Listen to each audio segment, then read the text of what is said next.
In this video, I will guide you on how to scrape group interactions. The purpose of scraping interactions here is to filter out the most active members in that group so that we can approach them by messaging them or commenting on their personal wall posts, right? Or another way is that you can get the UIDs of users who have interacted. And you can convert them into phone numbers for you to utilize. For example, in the group admin is also bored, there will be a certain amount of interaction, and I can filter those out, guys. The first thing is that we will need to get the ID of this group.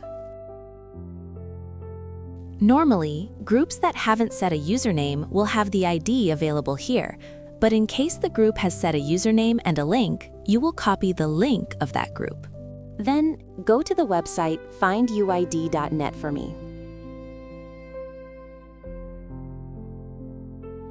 That's it, finduid.net. After that, paste that link here and click on the Find Now button. There. Then you will copy this ID. Log in to the MKT UID software and select the feature Group Scraper, Group Interaction Scraper for me. And paste the group ID that we need to scrape here. Next, we will enter the maximum number of posts whose interactions we need to scrape in that group. For example, I want to scrape 20 posts, scrape interactions of 20 posts, and the maximum number of people interacting with these 20 posts is, say, about 1,000. All right, then I will click Start.